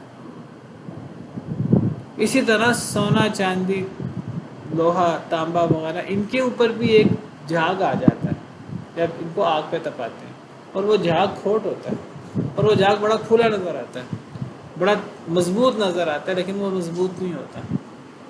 كذلك يضرب الله الحق والباطل، اسی طرح اللہ بیان کرتا ہے مثال حق اور باطل. یہ حق اور باطل کی مثال ہے، دونوں مثالیں. ایک آیت میں دو مثالیں اللہ نے پیش کی ہیں اور دونوں حق اور باطل کی ہیں. پانی میں اور جھاگ میں، سیلاب اور جھاگ میں، وہ پانی وہ فائدہ مند چیز ہے، اور جھاگ اس کے اوپر بڑی موٹی نظر آتی ہے، بڑی موٹی تہ، بڑی طاقتور، بڑی مضبوط، لیکن مضبوط نہیں ہے، دیکھنے میں بڑی موٹی نظر آ رہی ہے. اسی طرح یہ سونا چاندی کو جب تپایا جائے، لوہا تانبا وغیرہ کو، تو جو اصل خالص چیز ہے وہ نیچے بیٹھ جاتی ہے، جو ٹھوس ہے، جو اس کے اندر کھوٹ ہے، وہ اوپر نکل آتا ہے، اور وہ بھی بڑا پھول جاتا ہے، وہ بڑا موٹا نظر آتا ہے، جیسے بڑا مضبوط ہے، وہ کچھ بھی نہیں ہے. وہ یہ مثال حق اور باطل کی ہے. سونا چاندی لوہا تانبا وغیرہ میں وہ جو نیچے بیٹھ جاتا ہے وہ حق ہے، جو اوپر جھاگ آ جاتا ہے وہ باطل ہے. اور پانی میں اور جھاگ میں، خس و خشاک میں پانی حق ہے کہ فائدہ مند ہے، اور خس و خشاک جھاگ وہ بے فائدہ چیز ہے. لیکن یہ جو جھاگ ہے پانی کے اوپر ہو، یہ سونا چاندی لوہا تانبا کے اوپر ہو، یہ جھاگ بڑا موٹا نظر آتا ہے. کئی دفعہ یہ تھوڑا سا جم جائے تو بڑا مضبوط نظر آتا ہے. لیکن اللہ فرماتے ہیں فَأَمَّا الزَّبَدُ فَيَذْهَبُ جُفَاءً، بس جہاں تک جھاگ کا معاملہ ہے وہ تو چلا جاتا خشک ہو کر. اس جھاگ کی کوئی حیثیت نہیں ہے کہ پانی کے اوپر ہو یا یہ سونا چاندی کے اوپر کھوٹ کی صورت میں ہو. آپ اس کو وہیں رکھیں گے، یہ اڑ جائے گا ہوا کے اندر. جھاگ ختم ہو جاتا ہے، اصل چیز باقی رہ جاتی ہے. وَأَمَّا مَا يَنْفَعُ النَّاسَ فَيَمْكُثُ فِي الْأَرْضِ، اور رہا وہ شخص جو نفع دے لوگوں کو، وہ زمین میں اسے بقا ہوتی ہے. فَيَمْكُثُ، بس وہ ٹھہرتا ہے، فی الارض، زمین میں. جو چیز لوگوں کو نفع دے. اب یہ پانی میں اور جھاگ میں نفع بخش چیز کیا ہے؟ پانی کو بقا ہوگی. اور یہ سونا چاندی اور لوہا تانبا وغیرہ میں جو ہے وہ نفع بخش چیز کیا ہے؟ اصل سونا چاندی، اصل لوہا تانبا وغیرہ، اصل دھات، وہ نفع بخش چیز ہے. اور جو اوپر جھاگ آ گیا پھولا ہوا، وہ بے فائدہ چیز ہے. تو یہ مثال ہے حق اور باطل کی. اور جو جھاگ ہے بڑا موٹا نظر آ رہا ہے، بڑا چمکدار نظر آ رہا ہے، کفر کے، شرک کے، شبہات کے دلائل بڑے خوشنما کیوں نہ نظر آئیں، ایسے اڑ جاتے ہیں، ایسے ختم ہو جاتے ہیں. چاہے اس کو سپورٹ کرنے والی حکومتیں ہوں، دنیا ایک اس کے پیچھے کھڑی ہو باطل کے دلائل کے سامنے، شیطان اور شیطان کا لاؤ لشکر، شیطان کے چیلے، وہ اس کے پیچھے ہوں، وہ اپنا لاکھوں کروڑوں اربوں خرچ کریں، باطل اور باطل کے شبہات یہ اڑ جاتے ہیں، ان کی کوئی حیثیت نہیں ہوتی. اللہ ان کو زائل کر دیتے ہیں، اللہ ان کے اثرات ختم کر دیتے ہیں. وَأَمَّا مَا يَنْفَعُ النَّاسَ فَيَمْكُثُ فِي الْأَرْضِ، جو چیز لوگوں کے لیے نفع بخش ہوتی ہے وہ زمین میں باقی رہتی ہے. كَذَلِكَ يَضْرِبُ اللَّهُ الْأَمْثَالَ، اسی طرح اللہ بیان کرتے ہیں مثالیں. جس طرح اللہ نے دو مثالیں پیش کی، یہ حق و باطل کی مثال ہے، یہ پانی کی اور جھاگ کی، اور سونا چاندی تانبا وغیرہ کی اور اس کے اوپر کھوٹ کی. تو اللہ اس طرح مثالیں پیش کرتے ہیں. اب آپ دیکھیں کہ باطل لوگ، گمراہ لوگ، ان کے پیچھے کئی دفعہ لاکھوں کروڑوں کی آمدن ہوتی ہے، کئی دفعہ پورا اقتدار، پوری حکومتیں ان کے پیچھے ہوتی ہیں. اب آپ دیکھیے سیدنا امام احمد بن حنبل تھے، ایک طرف اکیلے تھے، اور دوسری طرف پوری حکومت تھی. اور حکومت کون سی؟ آج کی حکومت نہیں، وہ بنی عباس کی خلافت، مامون، جو آدھی دنیا پہ حکومت کرتا تھا. وہ ایک طرف پورا خلیفہ اور اس کی پوری مشینری، وہ امام احمد بن حنبل سے یہ منوانا چاہتے تھے کہ قرآن مخلوق ہے. آپ مان لیں قرآن مخلوق ہے، آپ مان لیں گے تو لوگ بھی مان لیں گے. حکومتی سرپرستی میں زبردستی وہ امام صاحب سے یہ منوانا چاہتے تھے. اب ان کے ساتھ اصل میں کہتے تھے کہ اللہ کا کلام، قرآن اللہ کا کلام نہیں، اللہ کی صفت نہیں، اللہ کی مخلوق ہے. اصل میں اللہ کی صفات کا انکار کرتے تھے، معتزلی تھے نا.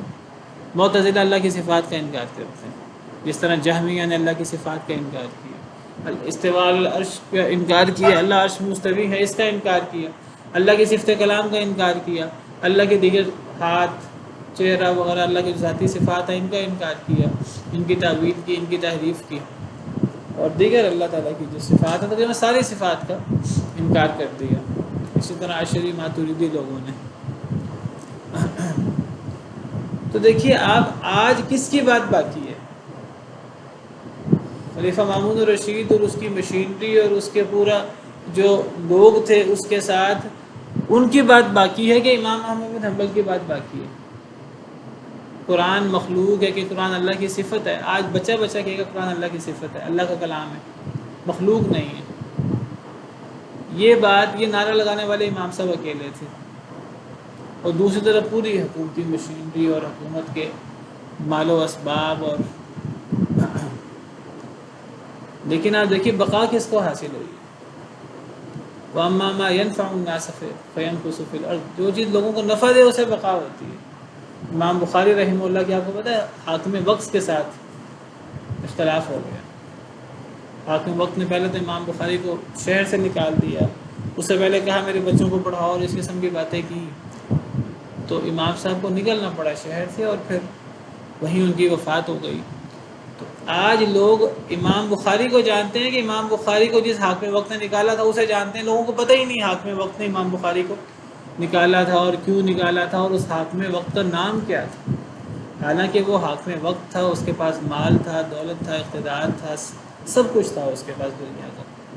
لیکن دیکھیے بقا کس کو حاصل ہوئی؟ اللہ نے بقا کس کو دی؟ امام مالک رحمہ اللہ سے سوال ہوا آپ نے موتا لکھی ہے، اور آپ کی دیکھا دیکھی بہت سے لوگوں نے موتا لکھی ہے، موتا حدیث کی. تو امام مالک نے کہا کہ جس چیز میں خلوص شامل ہوگا، للہ ہی یہ شامل ہوگی، اسے بقا ہوگی. وہ باقی رہ جائے گی، باقی سب ختم ہو جائیں گے. اور ایسا ہی ہوا. آج کون کسی اور موتا کو جانتا ہے؟ آج امام مالک رحمہ اللہ کی موتا آج بھی سورج کی طرح چمکتی ہے. تو جو چیز لوگوں کے لیے نفع بخش ہوتی ہے، جو چیز حقیقت پر مبنی ہوتی ہے، اسے بقا ہوتی ہے، چاہے اس کے پاس وسائل کم ہوں، اس کو سپورٹ کرنے والے تھوڑے لوگ ہوں، اس کے پیچھے اللہ رب العالمین کی ذات ہوتی ہے. حق کے پیچھے حق کا غلبہ ہوتا ہے. اور یہ موضوع قرآن میں اتنی دفعہ ذکر ہے، اور میں اکثر اس کی طرف اشارہ کرتا ہوں. یہ ہمارے عقیدے کا مسئلہ ہے. کفر اسلام کی جنگ ہو، اور اگر مسلمان جو ہیں وہ صحیح طریقے سے اپنے دین پر عمل پیرا ہو جائے، کبھی مسلمانوں کو شکست نہیں ہو سکتی. مسلمان ہی غالب ہوں گے. اگر مومن ہے تو یہود کے ساتھ جھگڑا ہو جائے، اختلاف ہو جائے، اللہ فرماتے ہیں یہود میں نقصان نہیں دے سکتے. وَإِن تَتَّقُوا إِن تُؤْمِنُوا وَتَتَّقُوا لَا يَضُرُّكُمْ كَيْدُهُمْ شَيْئًا. اگر تم ایمان لاؤ اور اللہ کا ڈر اختیار کرو تو تمہیں ان کی چال کوئی نقصان نہیں دے سکتی. لیکن ہمارا اندر سے میں ایمان ختم ہو گیا. وہ ایمان چاہیے، وہ امام مالک والا، امام ابو حنیفہ رحمہ اللہ والا، امام احمد بن حنبل والا. ایک طرف سیدنا موسیٰ علیہ السلام ہے، دوسری طرف پورا فرعون، اور فرعون کا مصر کی تہذیب ہے پوری. آج حضرت موسیٰ کو لوگ جانتے ہیں، فرعون اور اس کی پوری تہذیب، اس کا کوئی شان و شوکت نہیں ہے، اس کا کوئی نام نہیں ہے. سیدنا موسیٰ علیہ السلام کا مقام بلند ہے. سیدنا ابراہیم اور نمرود، سیدنا ابراہیم علیہ السلام کا نام اللہ نے جاری رکھا ہے. تو جو حق ہے اسے بقا ہوتی ہے، جو لوگوں کو چیز نفع دے اسے بقا ہوتی ہے. کتاب و سنت کی دعوت دینی چاہیے، چاہے اس کے خلاف لوگ جتنا مرضی شبہات کھڑے کریں. کتاب و سنت کی بات کو بقا ہوگی، وہ بات باقی رہے گی. باقی باتیں لوگ غلط باتوں کو سپورٹ کریں، غلط باتوں کے پیچھے کروڑوں لگا دیا جائے، غلط باتوں کے پیچھے سپورٹ حکومتیں کریں، امریکہ کریں، بقا حق کو ہوگی.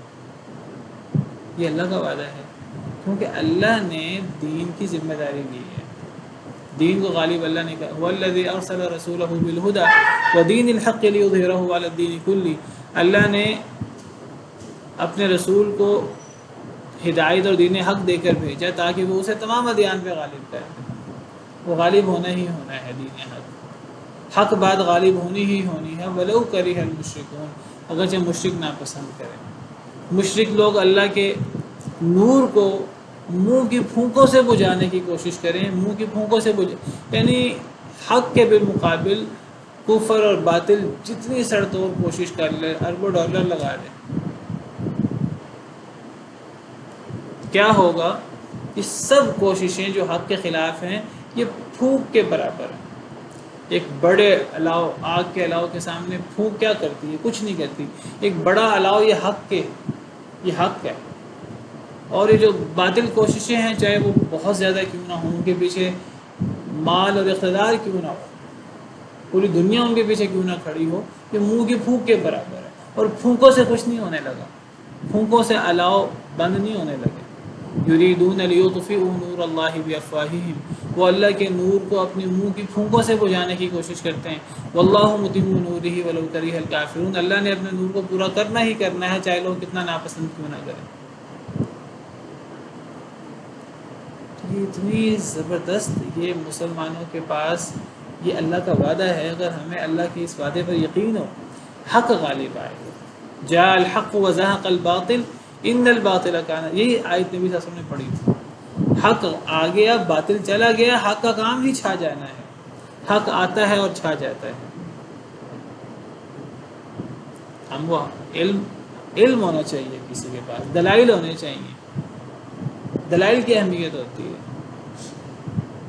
وہ اکیلا ہی آل فرعون کا جو مومن تھا، وہ اکیلا ہی پوری فرعون اور فرعون کی مشینری کے سامنے کھڑا ہو گیا، اس نے دلائل پیش کیے حضرت موسیٰ کی حمایت میں، اللہ نے بچا لیا اسے، فرعون اس پر غالب نہیں آ سکا۔ دلائل کا وزن ہوتا ہے۔ اتنی زبردست یہ آیت ہے حق اور باطل میں۔ حق کیا ہے، باطل کیا ہے؟ باطل پھولا ہوا نظر آتا ہے، بڑا خوش نما نظر آتا ہے۔ اور اللہ قرآن میں ایک جگہ فرماتے ہیں ان الذین کفروا ينفقون اموالهم لیصدوا عن سبیل اللہ، کافر لوگ اپنے مال خرچ کرتے ہیں تاکہ وہ لوگوں کو اللہ کے دین سے دور کرتے ہیں۔ لوگوں کو اللہ سے دین سے دور کرنے کے لیے کافر پانی کی طرح مال بہاتے ہیں، لاکھوں کروڑوں اربوں۔ اللہ فرماتے ہیں کافر لوگ اپنے مال خرچ کرتے ہیں لیصدوا عن سبیل اللہ، تاکہ لوگوں کو اللہ کے دین سے روکیں۔ فَسَيُنْفِقُونَهَا ثُمَّ تَكُونُ عَلَيْهِمْ حَسْرَةً ثُمَّ يُغْلَبُونَ، اللہ فرماتے ہیں وہ ان قریب اپنا مال خرچ کریں گے، مزید خرچ کریں گے، لیکن یہ مال خرچ کرنا ان پر حسرت بن جائے گا۔ کیوں؟ کیونکہ وہ شکست کھا جائیں گے۔ نتیجہ شکست پر مبنی ہوگا، کفر کی، باطل کی شکست۔ جتنا مرضی مال خرچ کریں، بڑا مال خرچ کریں گے کافر بھی۔ جنگ بدر میں کافروں نے کم مال خرچ کیا تھا،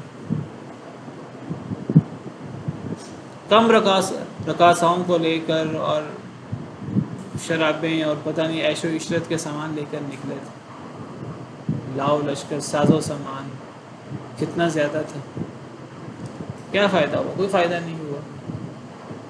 313 مسلمان ایک طرف، ایک طرف وہ 1000، 313 میں سے صرف 14 شہید ہوئے، وہاں 70 جہنم واصل ہوئے، 70 قیدی بنے۔ تو کافر اپنا مال خرچ کرتے ہیں لوگوں کو اللہ کے دین سے روکیں، اللہ نے اپنے دین کو غالب کرنا ہی کرنا ہے۔ وہ اپنا مال خرچ کرتے رہیں گے، یہ مال کا خرچ کرنا ان کے لیے حسرت بن جائے گا، ہم نے اتنا خرچ کیا لیکن بے فائدہ رہا۔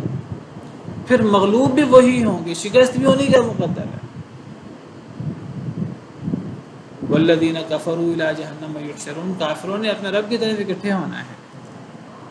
تو بہت زبردست یہ آیت کریمہ ہے، مسلمانوں کے لیے یہ ایک بہت بڑی اللہ کی مدد ہے، کیونکہ ہم حق پر ہیں، اسلام حق ہے، ہم تھوڑے ہوں زیادہ ہوں اس سے فرق نہیں پڑتا۔ بل نقذف بالحق علی الباطل فیدمغه فاذا هو زاہق، اللہ سورہ سبا میں فرماتے ہیں ہم حق کو باطل پر مارتے ہیں، حق باطل کا سر توڑ کر اس کے دماغ تک پہنچ جاتا ہے، پھر باطل کو جانا پڑتا ہے۔ ایک اور آیت میں اللہ فرماتے ہیں قل جاء الحق وما يبدئ الباطل وما يعید، کہہ دیجیے حق آ گیا، باطل نے نہ کبھی پہلے سر اٹھایا تھا نہ آئندہ کبھی سر اٹھا سکتا ہے، حق کے مقابل تو باطل حق کا سامنا کر ہی نہیں سکتا۔ حق آ گیا، قل جاء الحق وما یبدئ الباطل وما یعید، باطل نے نہ کبھی ابتدا کی نہ کبھی اعادہ کرے گا، نہ پہلے کبھی غالب ہوا باطل نہ کبھی آئندہ غالب ہوگا۔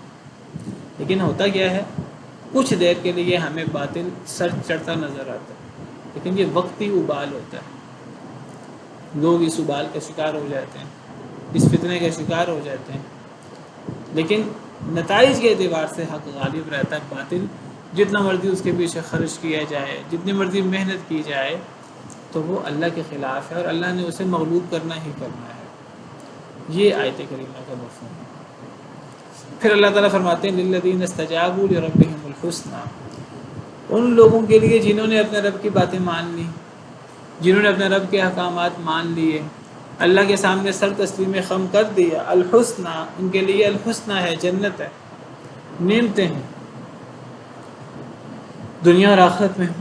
والذین لم یستجیبوا لہ، اور وہ لوگ جنہوں نے اللہ کی باتوں کو قبول ہی نہیں کیا، اللہ کی باتیں ماننے پر تیار ہی نہیں ہیں، انکار کرتے ہیں دین اسلام کا، اللہ کے احکامات کا۔ لو ان لهم ما فی الارض جميعا ومثلہ معه لافتدوا به، اگر بے شک ان کے لیے جو کچھ زمین میں ہے سارے کا سارا وہ سارا ہو جائے، ساری زمین اور زمین کی ساری نعمتیں، زمین سونے سے بھر دی جائے، زمین سونے سے بھر کر ان لوگوں کو دے دی جائے جنہوں نے اللہ کی بات کو قبول نہیں کیا، جنہوں نے دین اسلام قبول نہیں کیا، جنہوں نے اللہ کے سامنے سر نہیں جھکایا، ان لوگوں کو اگر زمین بھر کر دے دی جائے، کس کی؟ مال و دولت، زیورات کی، سونے کی، صرف زمین نہیں ہو، مثلہ معہ، اسی زمین کی طرح کی ایک اور زمین کی ڈبل اگر انہیں دے دیا جائے، سونے سے بھری ہوئی زمین دے دی جائے، لافتدوا بہ، پھر یہ فدیہ بھی کر دیں اس کا، یعنی قیامت کے دن۔ یہاں جواب محذوف ہے، جواب یہ کہ ان سے قبول نہیں ہوگا۔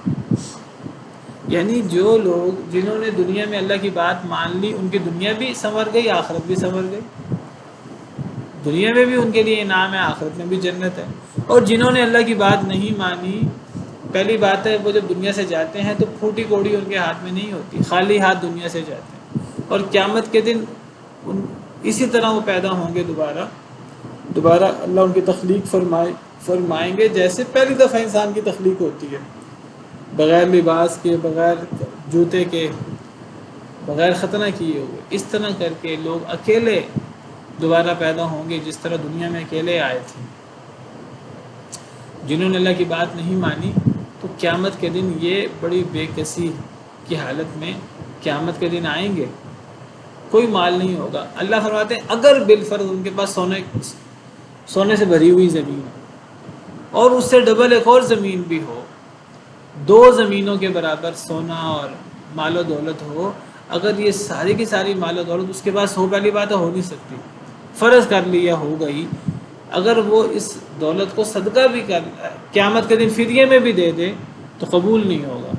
ایسے شخص کو قیامت کے دن جہنم سے چھٹکارا نہیں ملے گا، جس نے دنیا میں اللہ کی بات نہیں مانی، اس کو جہنم میں جانا پڑے گا اور ہمیشہ ہمیشہ کے لیے جہنم میں جانا پڑے گا۔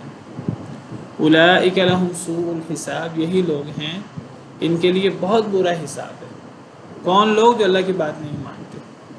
ومأواہم جہنم، اور ان کا ٹھکانہ جہنم ہے، وبئس المہاد، اور بہت ہی برا ٹھکانہ ہے۔ ایسے لوگوں کے لیے اللہ نے دنیا بھی تباہ ہے، ایسے لوگوں کی جو اللہ کی بات نہیں مانتے، اور آخرت میں حسنہ نہیں ہے، آخرت میں ان کے لیے جہنم ہے، اور جہنم بہت ہی برا ٹھکانہ ہے۔